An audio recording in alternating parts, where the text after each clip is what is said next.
ನಾನು ಮೊನ್ನೆ ರೀಸೆಂಟಾಗಿ ಒಂದು ಸಾರಿ ವಿಡಿಯೋ ಮಾಡಿದ್ದೆ, ಅದಕ್ಕೆ ಇವರು ಹಿಂಗಂತ ಕಮೆಂಟ್ ಮಾಡಿದ್ದಾರೆ. And this is not new.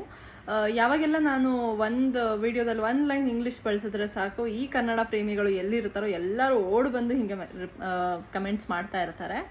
So ನಾನು ಆಲ್ಮೋಸ್ಟ್ ತುಂಬ ಕನ್ನಡದಲ್ಲೇ ಮಾಡುವಂಥದ್ದು, ಯಾಕೆಂದರೆ ಕನ್ನಡ ಭಾಷೆ ನನ್ನ ಹೆಮ್ಮೆ, ಅದರಲ್ಲಿ ವಿಡಿಯೋ ಮಾಡೋದು ಅದು ನನ್ನ ಖುಷಿ.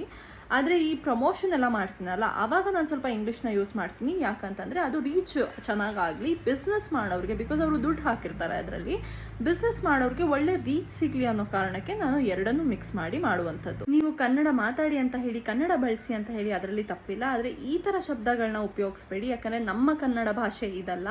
ನಮ್ಮ ಕನ್ನಡ ಭಾಷೆ ಕೇಳಿದಾಗ ನಮ್ಮ ಕಿವಿಗೆ ತಂಪಾಗಿರಬೇಕು, ಹಿಂಪಾಗಿರಬೇಕು, ಕೇಳಿದ ತಕ್ಷಣ ಕಿವಿ ಮುಚ್ಕೊಳ್ಳೋ ಹಂಗೆ ಆಗಬಾರ್ದು. ಈ ಸೋ ಕಾಲ್ಡ್ ಕನ್ನಡ ಪ್ರೇಮಿಗಳು ಅಂತ ಏನಿದ್ದೀರಲ್ಲ, ನೀವು ಬೇರೆಯವರಿಗೆ ಕನ್ನಡನ ಬಳಸಿ ಅಂತ ಹೇಳುವಾಗ ನಿಮ್ಮ ಬಳಕೆಯಲ್ಲೂ ಕನ್ನಡದ ಬಗ್ಗೆ ಅಷ್ಟೇ ಗೌರವ ಇರಬೇಕು. ಅವಾಗಷ್ಟೇ ಬೇರೆಯವರು ನೀವು ಹೇಳೋದಕ್ಕೆ ಅಥವಾ ಕನ್ನಡ ಭಾಷೆಗೆ ಗೌರವನ ಕೊಡ್ತಾರೆ. ಮತ್ತೆ ಇನ್ನೊಂದು ವಿಷಯ, ನೀವು ಹಿಂಗೆಲ್ಲ ಮಾಡೋದ್ರಿಂದ ಕನ್ನಡನ ಬೆಳೆಸ್ತಾ ಇದ್ದೀವಿ, ಉದ್ಧಾರ ಮಾಡ್ತಾ ಇದ್ದೀವಿ ಅಂತಂದರೆ ಅದು ಖಂಡಿತ ತಪ್ಪು. ನಮ್ಮ ಭಾಷೆ ಆಗಲಿ ತುಂಬ ಎತ್ತರಕ್ಕೆ ಬೆಳೆದಿದೆ, ಅದನ್ನು ಯಾರೂ ಬೆಳೆಸೋ ಅವಶ್ಯಕತೆ ಇಲ್ಲ. ನಮ್ಮ ಕರ್ತವ್ಯ ಈಗ ಏನು ಅಂತಂದರೆ ಅದನ್ನ ಬಳಸಬೇಕು, ಉಳಿಸ್ಬೇಕು ಅಷ್ಟೇ. ಆದರೆ ನಾವು ನಮ್ಮ ಭಾಷೆನ ಬಳಸುವಾಗ ತುಂಬ ರೆಸ್ಪೆಕ್ಟ್ಫುಲ್ಲಾಗಿ ಬಳಸೋಣ. ಈ ಥರ ಎಲ್ಲ ನಮ್ಮ ಭಾಷೆನ ಬಳಸೋ ಅಗತ್ಯ ಇಲ್ಲ.